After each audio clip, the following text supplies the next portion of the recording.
I hope to help you find some customers and succeed with your businesses, and I'm going to do that using a couple of product launches that I was involved with.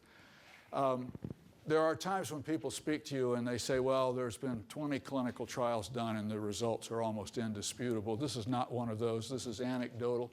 You're not going to be hearing the voice of God. You're going to be hearing my opinions, and they may be wrong. Disclaimer. But I'm going to walk you through a couple of product launches and some lessons that maybe you'll learn. And there may be an opportunity for equal opportunity embarrassment in the course of this evening. I will fulfill the responsibilities of leadership by embarrassing myself first, and then I'll offer you the chance to follow on.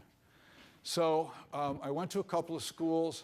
I had a couple of normal jobs, and then I realized there was something wrong with me and left and went off and started up 3 different medical companies in a row, and took a break from entrepreneurship to serve as CEO of a soy foods company. It was a turnaround.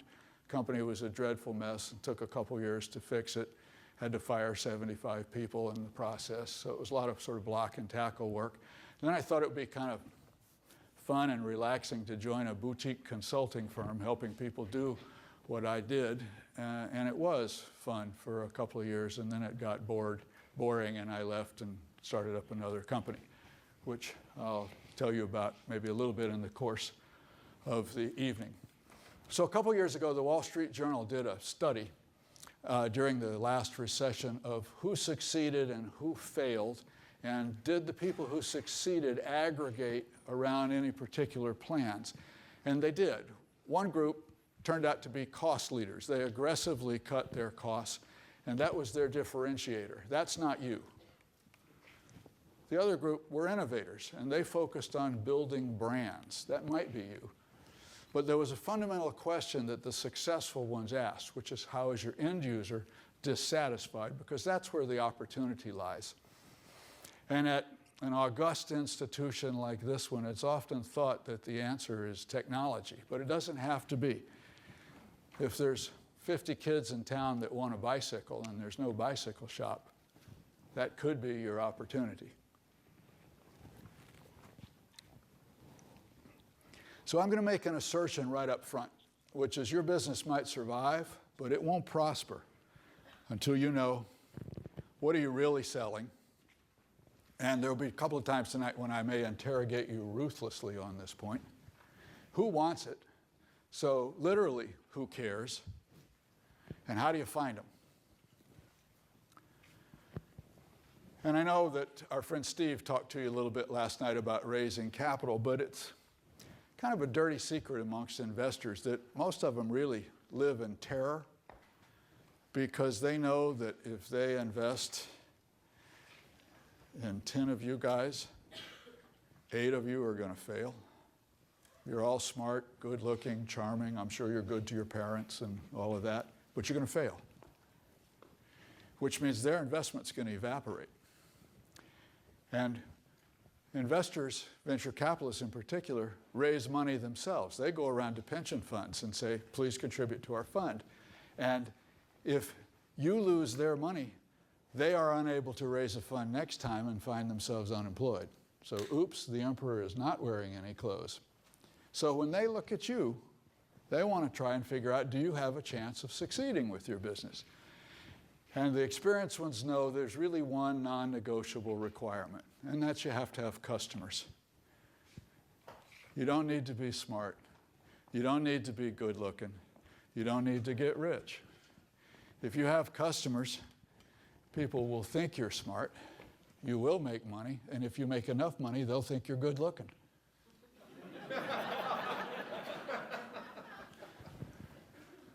So they want to know, do you have any customers? Will you have any? Do you even know you need them? And by the way, have you done some homework? How are you going to find them? And how much are they worth? Are you going to spend $5 to acquire a customer whose lifetime value is $3? Oops, probably not a good idea. How long is it going to take you to get there? How many do you need in order to reach prosperity? I think there's 2 descriptors that you want. You'd like to be important, and you'd like to be unique. And of course, the sweet spot is when you're both. So I think you can make a pretty good argument that air is important, arguably not unique. And I don't want to traumatize any of you, but some would argue that MIT decals are unique, but possibly not important. Possibly. So can you make a decent business selling either of these? Well, yes, no? People do. People do. Give me an example of an opportunity to sell air. Chem Labs. Okay, that's a bit exotic. Any of you guys scuba dive? I did my checkout dive off Catalina Island in California. I was about 100 feet down in the kelp beds. Ooh, I've got about 15 minutes left. I would have paid a lot for some air.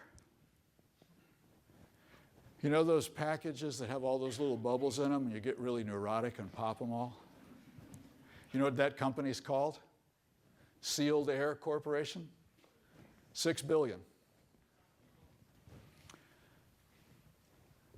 And of course the opportunity to take 15 cents worth of material and sell it for $4 or $5, obviously, is picking the right positioning and the right opportunity. So I'm being a little tongue-in-cheek here, obviously, but the point is to figure out who is going to find your offering unique and important. So rather than start with how fabulous your product is, who cares? Who actually thinks it's unique? Who's important? Figure out how you're going to find them and tell them about what you got, and then take their money. Now, simple is not the same as easy. This is simple. It's not necessarily easy. But what happens if you can't meet those two requirements?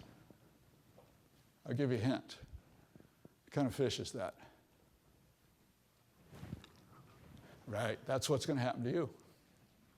You will flounder. So let me give you an example. This was back in the day. I joined a company in California. It had been $200 million in annual revenue for 12 straight years. Arguably a sleepy business. And they got bought by an entrepreneur, took them private, leveraged buyout. Said, I want to kick up the sales of this outfit 50% in 3 years and take it public. So he fired the senior management team, brought in a bunch of ostensibly energetic entrepreneurs, and gave everybody some stock. So here's some stock for you, and here's some stock for you, and here's some stock for you, and let's not argue. Let's make this worth something. Really a very good idea. It was highly motivating. I was running the clinical nutrition division, really profitable. We would make a liter of solution, IV fluid, for $3, sell it for $70, nice margins. But I had a bad habit of going out in the marketplace, and I did, and I discovered that this business was going to go away. Managed care was coming, changes in reimbursement structures, et cetera, and it was going to go away before we had a chance to go public. This was bad news. I needed to find a new opportunity. So I thought about it, and I thought, well, this science of nutrition is so awesome for people who are in the intensive care unit. It ought to be pretty good for people who are just out walking the street. Maybe we could reposition this, go for a much broader market. Nobody had done it. Power bar didn't exist. None of those things happened. But like most entrepreneurs, it was a triumph of energy over good sense. I said, let's try it, even though no model for success existed. I had spent some time at Baxter, and I knew something about the market for people who have kidney failure. At the time, there were 400,000 of them. The market was growing like crazy, and every one of the patients who was on dialysis went 3 times a week to one of 1,300 dialysis centers in the country, all of which are identified in a federal document. So I knew where to find them. I knew literally where they would be on Tuesday, Thursday, Saturday. Now, when your kidneys fail, you can't casually do something that so many of us do, which is have a drink, because you're unable to eliminate the fluids. So it's not uncommon for a dialysis patient to gain 8 to 10 pounds between Monday and Wednesday. Part of what dialysis does is it wrings out that extra fluid. So these patients are fluid restricted. Due to other things that your kidneys do for you, many of them are clinically malnourished, and the only nutrition supplements that were available were liquids, Ensure, things like that. I said, well, duh, what's wrong with that? Why don't we make a supplement that's high in the stuff they need, doesn't have the stuff they don't need, doesn't have any fluid? Let's make a nutrition bar. We had the technology to do it. We created something we called Regain. We weren't required to do a clinical trial. It was just food, but we did. Kaiser Permanente, for those of you who live in California.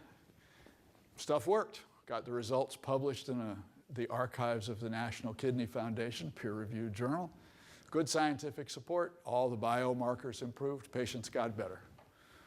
We said, well, we know how to do this. We know where to find them. We know how to find the market leaders. Let's call the renal physicians. Let's call the dietitians. Say, we've developed something that's high in what your kidney failure patients ought to have and doesn't have any fluids in it. What do you think? And the typical reaction was, wish I'd thought of that. I said, well, how many of your patients do you think this would be suitable for? They'd say, well, all of them. How many days a week would you recommend this? 7. Say what? How do you feel about $3 a bar? Sounds right to us. We said, this is a pretty good little business here. Let's do it. We said, how do you feel about the competition? They said, well, yours is the only one that doesn't have any liquid in it. It's obviously going to have a stranglehold on this market. It's perfect. So we said, well, this is a pretty good opportunity for the corporation. It's going to replace some of the revenues. Let's make a whole bunch of it. Let's take the beauty shots and make the brochures. Let's haul in the sales force, set up a commission plan, train them on how to do it, give them some incentives to go out there and sell it, and let's launch, which we did. And it was a complete disaster. Just an absolute failure. Revenues came in at less than 10% of what we forecasted. And to make matters worse, I was part of the senior management team, and we would meet once a week, conference room. Once a month, we would go over how our business was doing. So I'd have to stand up in front of my peers and say, well, our forecast for this month was $400,000, and we came in at 32. And they'd say, Bob didn't quite understand you. What was that number? 32. So what did I do wrong? Tell me why. Yes, sir. Your customers didn't like it. My customers didn't like it. Tell me more about that. What didn't they like? They didn't like the Regain. They were happy with the liquid product. They were happy with the liquid supplements. That's a perfectly plausible answer, but it's not the right one. It's a very good speculation. It happens not to be the problem. Go ahead, sir. Taste. Well, that was a factor. We thought it tasted pretty good, but it turns out when your kidneys fail, something shifts in your palate, and protein tastes like spoiled meat. Oops. That was an issue. What was the big issue? What was the fundamental flaw? The most obvious thing that I did wrong in retrospect. Go ahead, sir. Okay, that's a pretty good question. Who paid for the product? We're closing in on the issue. Okay, here's a hint. What's the title of my talk tonight? That was a clue.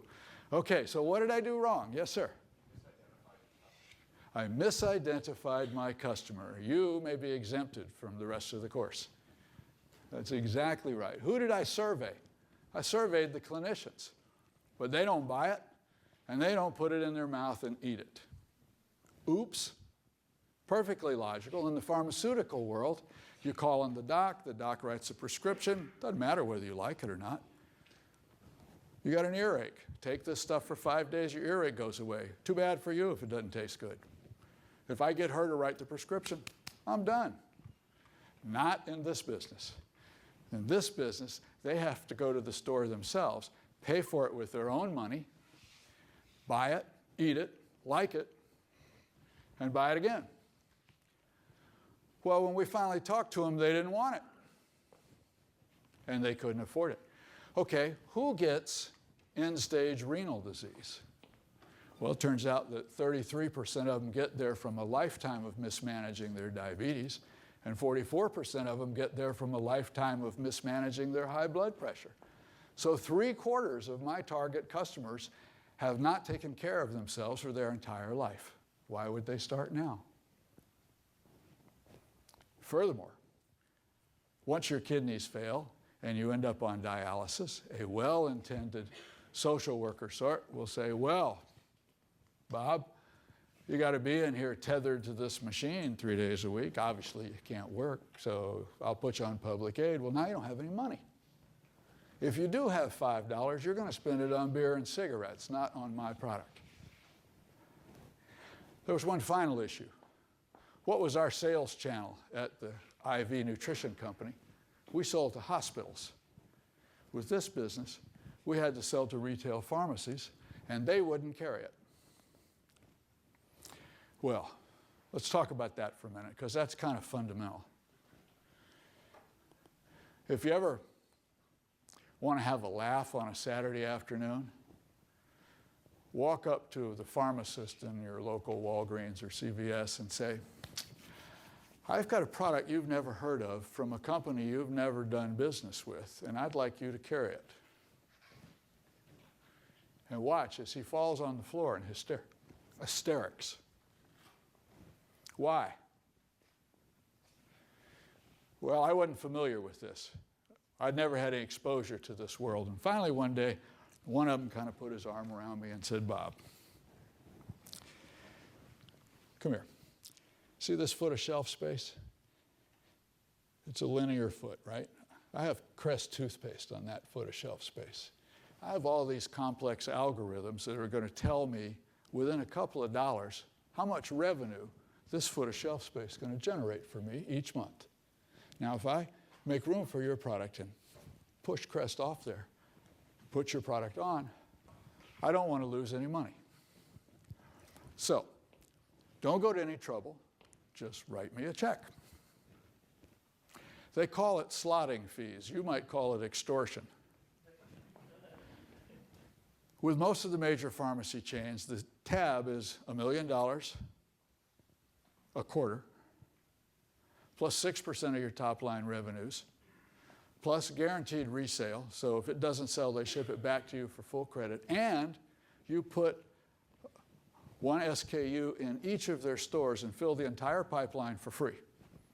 They'll pay you if anybody reorders. It's pretty expensive. Well, we couldn't afford that. So we had a few problems with this business model that we'd put together.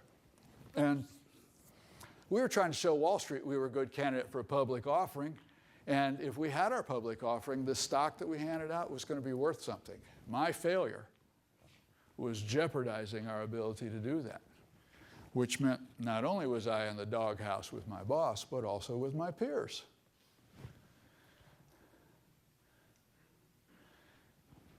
And each month I would say, well, you know, it's taken a little longer to take off than we thought. Give us a while to keep moving with the sales force. And each month it continued to be a train wreck.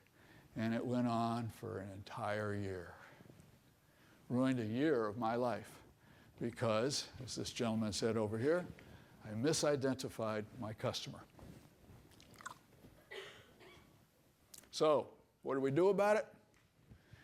Well, we learned about inside sales. We said 25% of these people take care of themselves. We ought to be able to find them. Furthermore, somebody ought to pay for this. Let's try Medicaid. Now, you may or may not know that Medicare covers you if you're old. It's a federal program. Medicaid covers you if you're broke. It's a state program. What do you think are the chances that Illinois and Indiana have the same program? Real slim. We got it reimbursed in 40 states. It was almost as fun as 40 consecutive dental extractions. I said, this is just a god-awful way to make a living. Sold the business. parenthetically, yes, we did well enough in our group with our other products that we compensated for the shortfall with this. And when we sold the business, we didn't make any money, but we recouped our investment. So I escaped financially intact, spiritually battered and abused. Much wiser, but considerably sadder. But let's fast forward a couple of years. I did 2 more of these things and got better at it. And after a while, got recruited by a group of docs at Harvard Med School. And they hauled me in from California. Tough sales pitch to my family because we were in Southern California. I said, it snows in New England, right? It does. So we launched a new company with these guys. We looked over all the stuff that they were working on, figured out none of it was going to come to market before we ran out of money. Said, well, how you guys feel about diabetes? The answer was, oh, we like diabetes. Okay, well, we need to be in a field that's big enough to get us noticed and a need that's small enough that we can handle it with one poor underpaid employee. So I had an intuition that there was something they needed and weren't getting. Statistics. At the time, there were 10 million people diagnosed with diabetes. 4 million of them used insulin. You have diabetes and you eat something, your blood glucose goes up and it stays up because insulin incorporates it into the cells and brings it back down. And if your body stops generating insulin or if you stop being sensitive to insulin, then it stays up and causes all manner of problems. 4 million of these 10 million people injected insulin to lower their blood sugar, and if you get it wrong, your blood sugar goes too low. Well, most of the publicity for the damage that's done from diabetes comes from it being too high. It's a leading cause of blindness, kidney failure, and peripheral amputations. So it's catastrophic. Introducing tight control, that's 3 meals a day, 3 small stacks a day, regular injections of insulin, restricts the bandwidth, good thing to do, triples the incidence of low blood glucose. And it must be treated right away because you faint, which is bad if you're stuck in a traffic jam. And it's particularly bad if it hits you while you're asleep. If you're awake, you start feeling clammy and tremulous, and you know you've got a couple minutes to go drink some orange juice or eat a candy or whatever and elevate your blood glucose again. But if you're asleep, you may not wake up. Okay, so what do they do about it? Well, typically, big injection of insulin, big nighttime snack, the hope that the two will balance each other in the course of the evening. Unfortunately, it doesn't work because everything in the nighttime snack turns into glucose at the same time. So the spike is higher, but the duration no longer. Translation, grossly oversimplified, is that the food runs out at about 2 in the morning, the insulin is still working, and from 2 a.m. until you get up is the danger zone. We had a bunch of focus groups. I lost control of myself, threw the moderator out of the room, walked in, and said, well, now that we've explained this stuff to you, tell me what your greatest fear really is. What do you actually worry about? And they all sort of said, well, I'm afraid I'll die in my sleep. I sleep in the lazy boy in my living room. Or I have an alarm clock that goes off every hour or two just to make sure I don't have a good night's sleep ever. I thought, well, that's gripping. And the parents of kids who had diabetes say, every night I worry about my daughter. I go in and I check on Jessica at 2 in the morning. My wife and I stand there and say, is she awake? I mean, is she asleep or is she in a coma?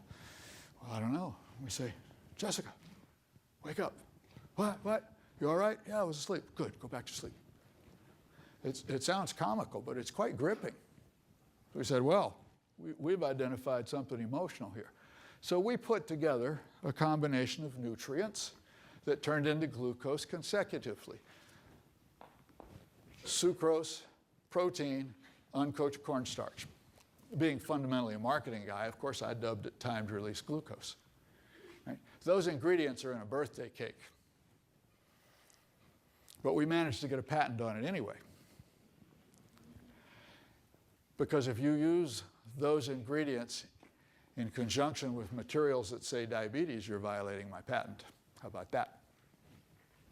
Novel and non-obvious to a person of ordinary skill in the art, and you have one of the great experts as one of your resources. That's your host, Joe Hadzima. I hope you'll talk about this a bit later. So,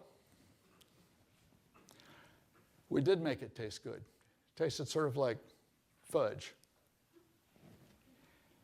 And we gave it a non-medical name. Would anybody care to guess why?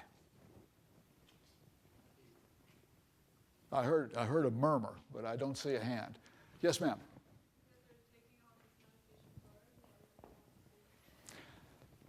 That is true, but that was not the explanation. Sir? Again? Does that make you not have to go through FDA? Well, we didn't have to go to FDA, but that's not why we gave it a non-medical name. Sir? Because you're trying to release fear? Yes, but perhaps not the fear that our audience would think. We talked to our patients, our customers, something I'm going to encourage you to do, and they said, Bob, I'm not a diabetic. I am a person who has diabetes. I'm a lawyer. I'm a banker. I'm a professional. I have a condition, but I manage it. Just like you might have a headache, but you manage it. It's nobody's damn business whether or not I have diabetes. And if I end up in a meeting that lasts half the night and I have to consume your product, I don't want the other people around the conference table knowing I'm medicating. It's none of their business. Thank you.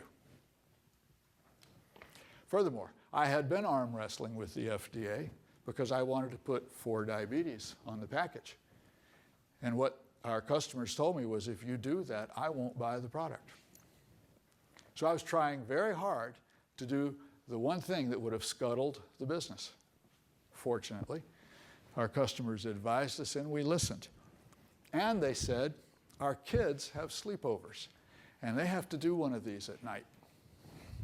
And they would rather eat worms than be different from their peers. So make it look like something they can offer their friends, like an energy bar, timed release glucose. Ooh. Hey guys, you want one? So I said, okay, we're bringing some consumer marketing in to all this science. So this time around, instead of just talking to clinicians, they were important, but they were not sufficient. We talked to parents, we talked to patients.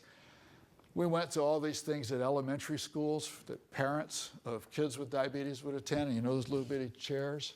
Sat there with our knees banging against things and took lots of moms to lunch. We learned an awful lot about this. How many of you know someone who has diabetes? It's really important to go have these conversations. And finally, I said, well, what kind of advertising do these people see? There are all sorts of diabetes magazines out there. So I bought a half a dozen of them. And the typical ad was on the back cover, a full page blow-up of a hypodermic needle. Just the thing to make you feel warm and resonant, right? I mean, the copy would say, my needle's sharper than his needle, it doesn't hurt as much, buy mine. I said, ooh. So we put together an ad with this agency that had flying pigs. It was just so ludicrously out of place in this magazine, nobody turned the page. And there was some kind of lame copy about sleep, perchance to dream, etc., right? Everybody read it. And we ran a little violator across the corner of the ad. It says, for free sample, call 1-800 and our number. Stuff started happening. We were at 238 Main Street, up above what was at the time a barber shop, in a little ratty office. When we started getting 100 calls a day, we needed more phones. 200 calls a day, we said, geez, we better get some people to answer the phone. Kendall Square, of course, has more geniuses per square foot than most places, so we basically just went downstairs with a mirror, and we held it under people's noses, and if it fogged up, we said, would you like a job? And fill the office. 300 calls a day, we said, God, We can't keep track of these people on index cards. We better install a database. 500 calls a day. 500 calls a day. We went off and rented some of these tables and stuck like 3 computers on a table and got all these people sitting there elbow to elbow. We said, I think we're on to something. I'm going to fast forward to something here. We ended up in all of the major pharmacy chains and all of the major wholesalers. I'll tell you about that. And the amount we paid for slotting fees was 0. Unprecedented in our field. I think the lesson is that understanding our customer, as opposed to with Regain, thank you for your observation, helped us build a better product and a successful business. So how do we reach them? Well, we said, who influences them? Who's our customer? Who's their influencer? How do we reach the influencer? Where do they spend their money? And we discovered, all right, back up. I hate to be crude, but there are some people who have diabetes who are just determined not to take care of themselves. So, should we spend time and effort trying to reach them? So, how do we find the ones who do take care of themselves and furthermore are willing to spend a little money on their care? Answer, they're seeing a clinician. The clinician's called a certified diabetes educator, and their association, I know this will astonish you, is the American Association of Diabetes Educators. And if you go on their website, there's a little tab, locate an educator. You put in 02142, out comes a list. Names, contact information, et cetera. We said, well, what do the educators worry about? We know what the patients worry about. The patients worry they're going to die in their sleep. If they go see an educator, what does the educator worry about? Who would care to speculate? What do the diabetes educators worry about that we could hook onto in a phone call? The patient's got to die in their sleep? Well, that's one. They'd like to know that what you have works. Thank you. What else? When I asked them, what's your greatest professional frustration? Anybody care to guess what their answer was? Yes, sir. Oh my God, that's absolutely right. I tell them what to do and they don't do it. Drives me crazy. We'd hear it over and over again. Single greatest professional frustration, the medical term, of course, is compliance. They don't comply. So we said, well, we need to figure out how to address that. So we'd call them up, having located. And by the way, I know that these days, an increasing number of people are terribly uncomfortable picking up the phone and calling someone without 5 emails to set up the appointment first. So this may strike you as like emotionally difficult to just make cold calls, but we did. And when they'd answer the phone, we'd say, our company's worked with a group of docs out of Harvard Med School, and we've invented what looks like a candy bar for addressing nocturnal hypoglycemia, and the patients love it. Do you have 30 seconds? Say again. And we'd talk to them. The last thing we would say in the conversation is, who else that you know should we call? Oh, you got to call my friend Susie Cream Cheese. She would absolutely love this. So we'd call Susie Cream Cheese, and we say, Susie, Janet says we ought to call you. Oh, how's Janet? Well, you know, her dog's got a hip problem, going to go in for surgery. But other than that, Janet, oh, she loves that dog. Yeah, she does. But anyway, she said we should call. Building relationships, right? So we started doing this stuff. Pretty soon, we ended up with several thousand highly trained clinicians talking about our product on our behalf. And their reward was not financial. Their reward was that their patients came back to see them and said, this stuff's awesome. And they complied. So we built a little flow chart. We said, we have a sales force, and we're calling on the educators. The educators, if we do this right, will tell their patients. The patients will call us and buy the product. Well, that's attractive, but it's not the path to financial heaven, because there's this group out there called retailers. How do we get into the retailers? Maybe we could have the educators call the retailers. Maybe we could have the patients call the retailers. Maybe then we could call the retailers and we'd make more money. Well, this weekend, if you have the opportunity, stand in a pharmacy and watch the pharmacist when they answer the phone. Right? They've got the phone tucked in their ear. Pharmacy. You got 12 seconds.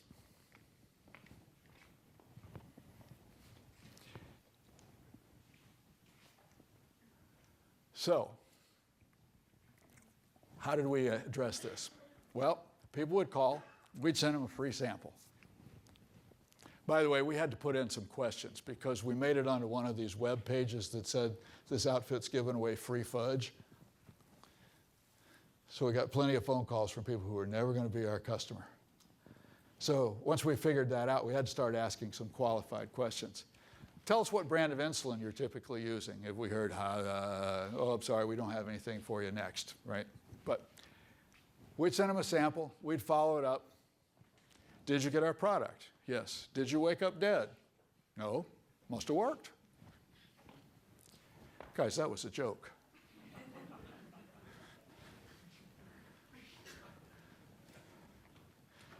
We're providing free shipping if you'd care to order. Okay, love it. We'd take their order. We'd track it carefully. We'd call them back and say, aren't you about out? Don't you need some more? Why, yes.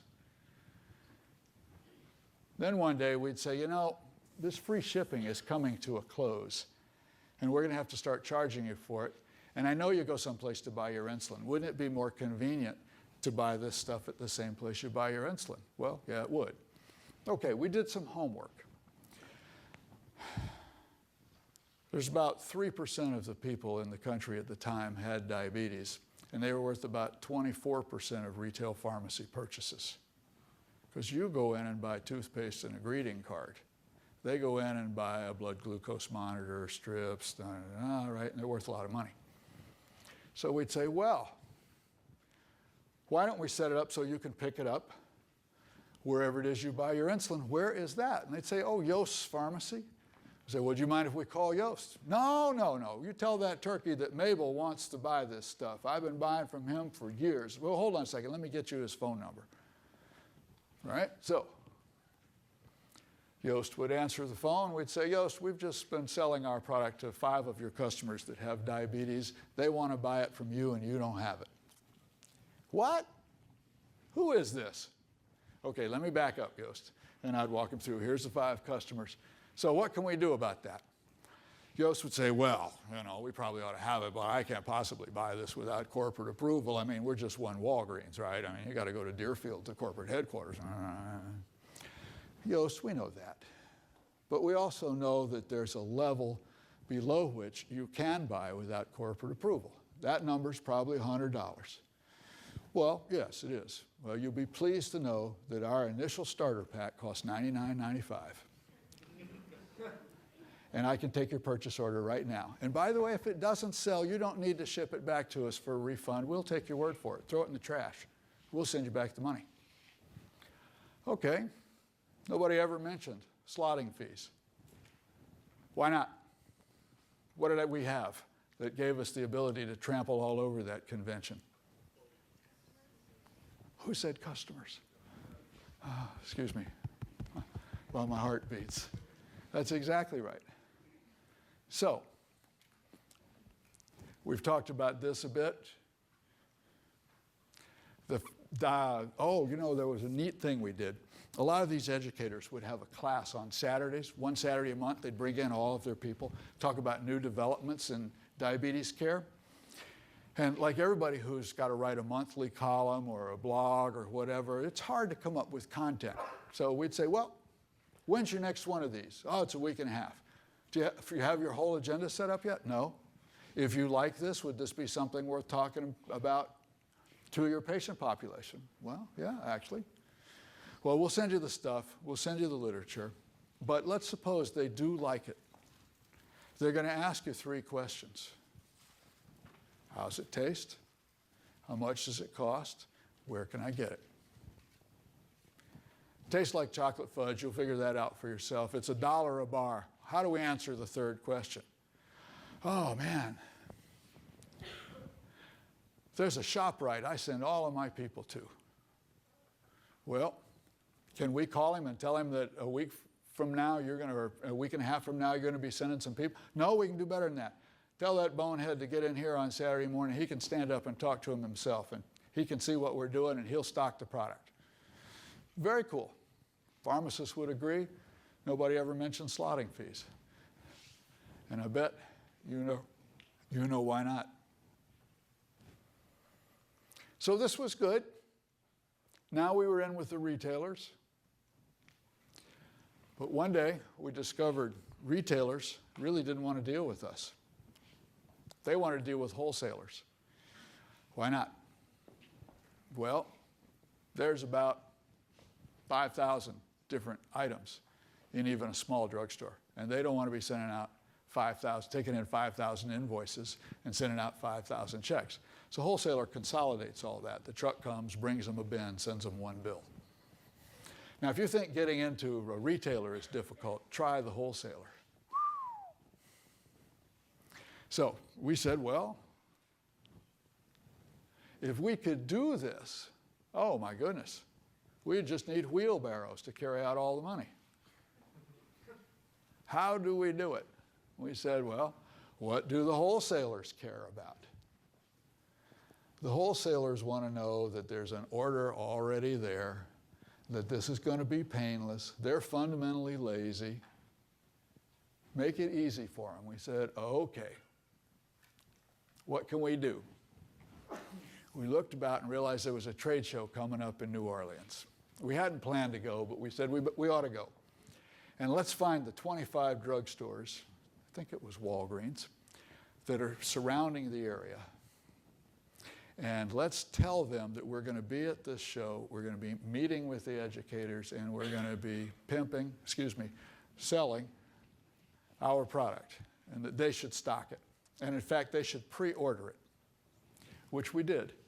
They took the orders, they gave us their orders, and then we called the wholesaler that Walgreens used and said, you don't know me, but I've sold a bunch of this product, and I've built in a margin for you.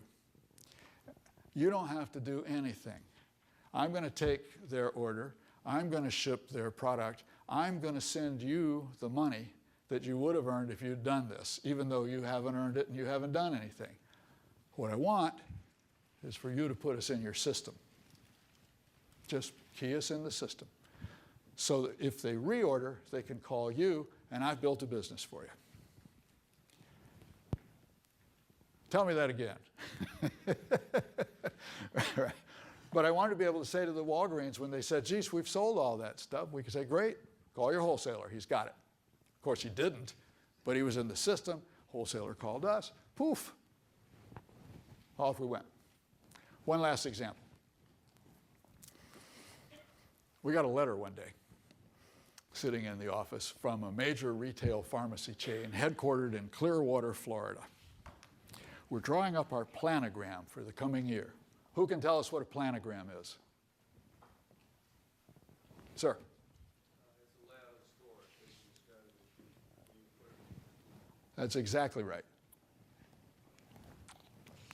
When you walk in and you see all these products at different places, they've got that laid out like a blueprint. And many places, in fact, have a room somewhere near their corporate headquarters with shelves. And they put stuff on it, and they step back to look at it, and they photograph it. And I mean, there's a lot of analysis. We're putting together our planogram for the coming year. If you'd like to be a part of it, you have to come to Clearwater, Florida for a 15-minute meeting. We didn't solicit this letter, it just sort of washed in. They evidently had heard about us. So I said, who runs this meeting? Well, it's a guy named Jeff. I called a few people I knew in the industry and said, how is Jeff rewarded for this? And they said, Jeff spends a whole week having one 15-minute conversation after another all day long, 5 straight days. Oh my God, this sounds like something out of Dante's Inferno or something. This is terrible. But he's rewarded by the amount of slotting fees that he can extort from these eager vendors. I said, well, we don't have any money, but let's do it anyway. So we went down there, and we're sitting in this huge lobby, and there are all these people with these like poster boards that look like end caps and briefcases that open out to be these fabulous displays. And they're all sitting there like, God, can I walk your dog? Can I pick up your dry cleaning? Please put me on your shelves. There were two of us there, and we were empty-handed, other than one little portfolio. We came in and we said, Jeff, this isn't going to be like your other 15-minute meetings this week because we're a startup. We don't have any money. We're not going to give you a nickel. But we propose to spend 5 minutes telling you who we are, 5 minutes telling you what our product is, and 5 minutes telling you why you want us on your shelves anyway. And he sort of kicked back in his chair, and he said, well, it's your 15 minutes, sport, whatever you want to do. So we've spent the first 10 minutes saying, we're so fabulous, as you would expect. And in the last 5 minutes, we said, Jeff, this printout is of the people with diabetes that have contacted us in the states where you have stores. There's 10,000 of them. All of us are asking us the same question. Where can I go to buy your product? How would you like us to answer their question? And he sat there, and he looked at us for almost a minute, which is like, hold your breath for a minute sometime. It's agonizing. And he started grinning, and he said, okay, you're in. So he said, well, we want to stage this. We'll go in where we've built the demand. I hate returns and et cetera. But nary a word about slotting fees. I bet you can guess the next thing that's going to pop up. Why not? What gave us that negotiating power? We had, thank you. It wasn't for being smart or charming or anything else. It was just good old hard work. But we came in there and essentially said, you're not generating the demand, we are. So we're not paying you for it. We're bringing you business. So, impressive growth in sales, real high reorder rate, a lot of good publicity, ended up selling the business to $1 billion pharmaceutical firm. Everybody was happy. So,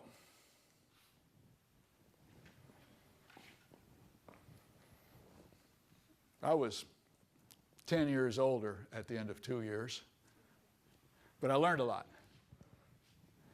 So tell me, what should I have learned from this? What might you have learned, given that many of you raised your hands when you said you were in the process of doing all this stuff? What should I have learned? What should you have learned that will help facilitate your progress with your business and my current venture? So let's have some hands. Tell me what I should have learned from this, and which maybe you can have gleaned. What mistakes should I avoid going forward? What things should I do that were right? Help me out. In the back, yes. One is just focusing on the customers. It seemed that you made assumptions and were getting feedback from people that were involved, stakeholders that were involved, but not the customers themselves. So always start there. Know that you're offering something that they need and want. Did everybody hear that? Okay, let me paraphrase. With the first one, the disaster, I did focus on some of the stakeholders, but not the key ones, not the customers who are actually going to buy it. It's important to know, and I think I asked this question of one of you, who's going to write the check? Who's actually going to put their money on the table for this? And then who influences them? So that's certainly one of the more painful but crucial lessons. Anything else?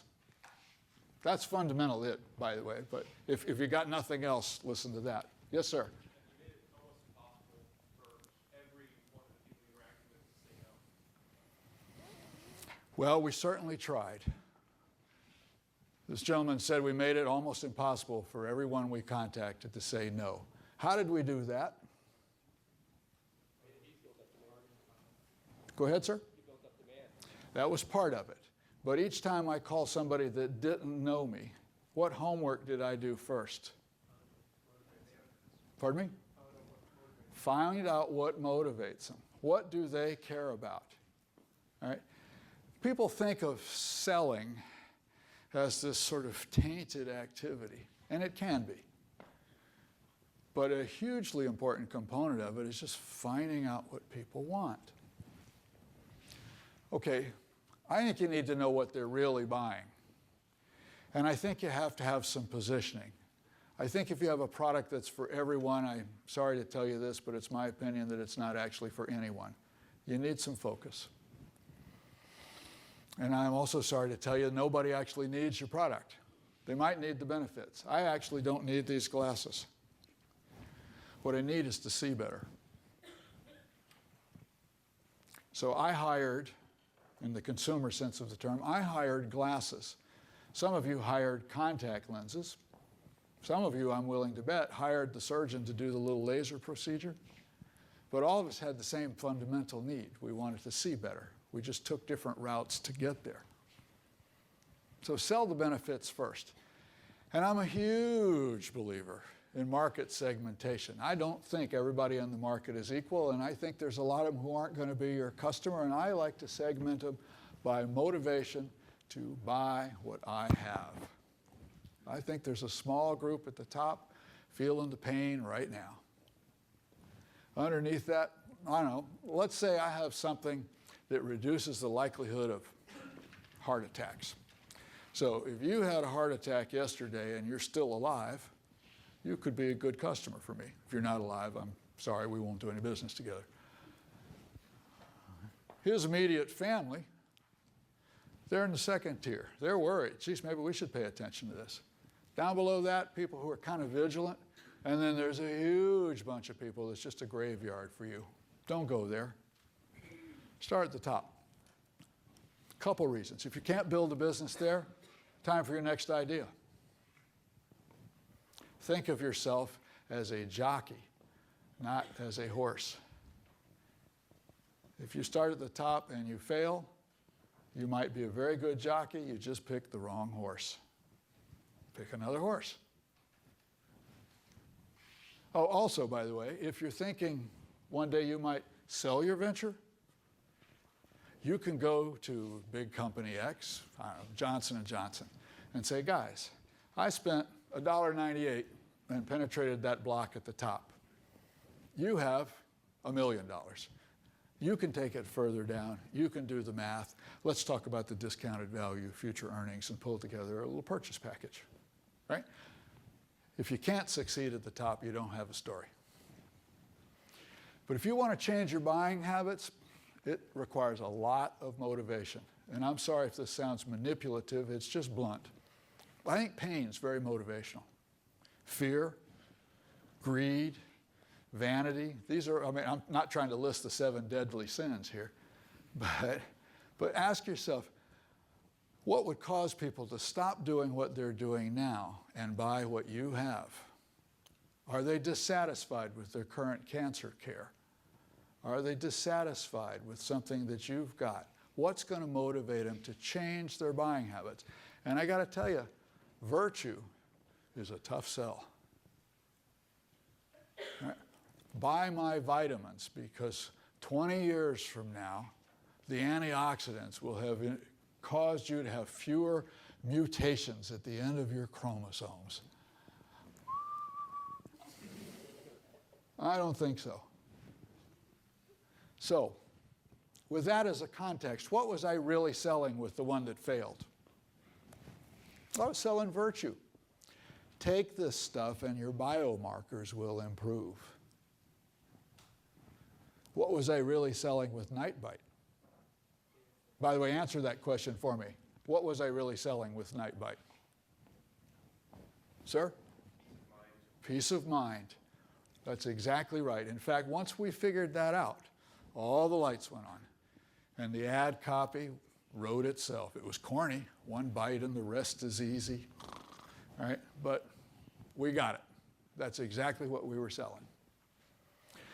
So, with no disrespect whatsoever. You have a question? Yeah, just a question.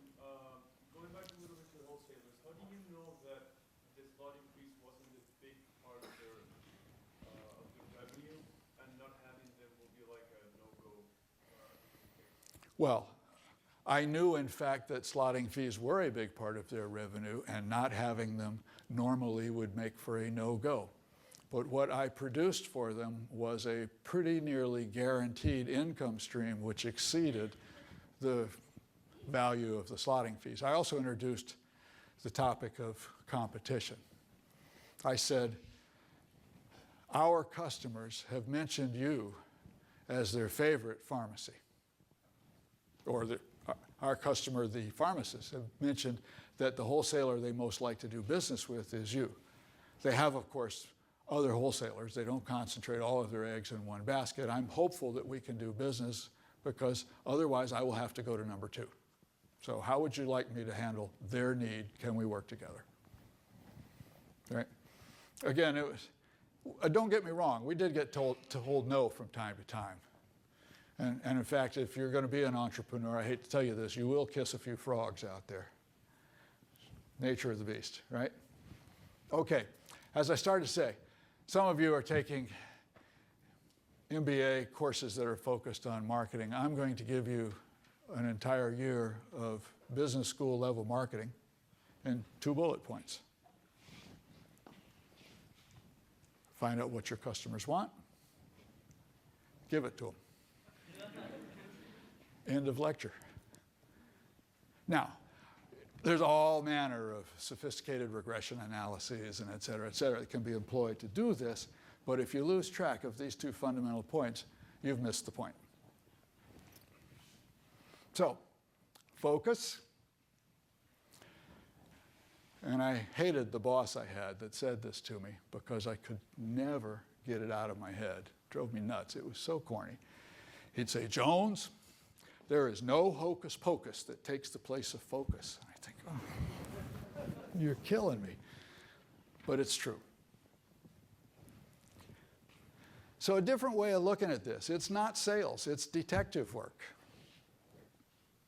If you are to succeed, do some detective work. Find your customer rather than promote your product. Because your customers hire these things to do a specific job. Design your product to do the job they want for a specific customer. Go find them, and if you've done this right, the selling will be easy. How do you do it? Talk with them. Cold calls, oh God. Literally phone calls. Emails are helpful, but they're not adequate. Talk to them. Surveys are helpful. They're not adequate. Talk to them. Some years ago, I wanted to do a deal with a group in Finland that had invented a margarine that lowered cholesterol, and I was intrigued.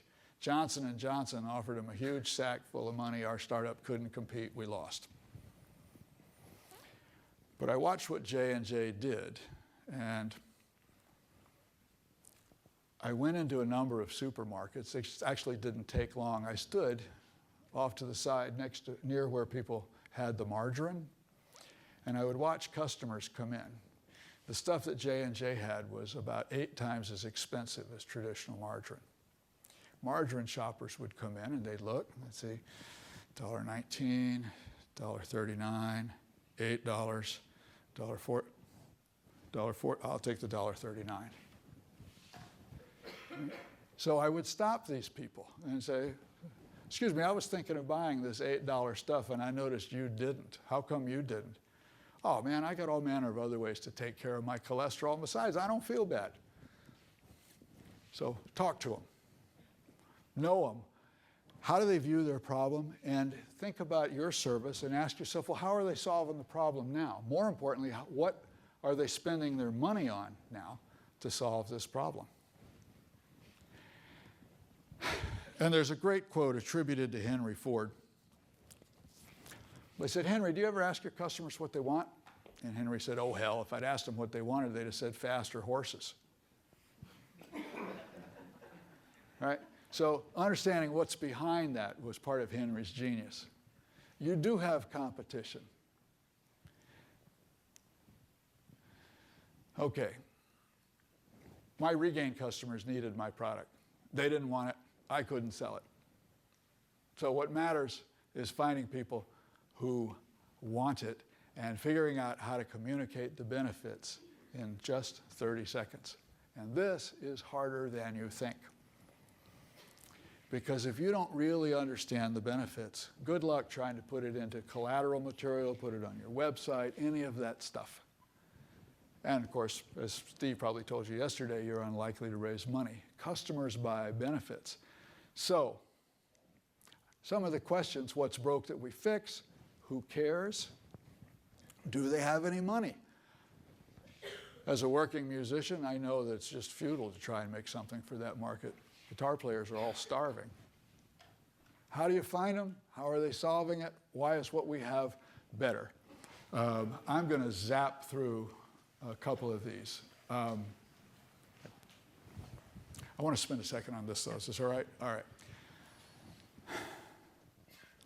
Something that we're doing with our little outfit. We said, and we're not the only ones doing this, mind you, but we are applying this. Start with the ideas, identify some unmet needs, et cetera. Go interview people who might want it, and then make a bare bones version of the product. We're making a 2.5-ounce beverage that helps you sleep at night. And we made a little prototype, and it looks bad, it tastes bad, and you can't get the cap off. Arguably, this is not a good profile for a retail product. But we had one primary concern: does it work?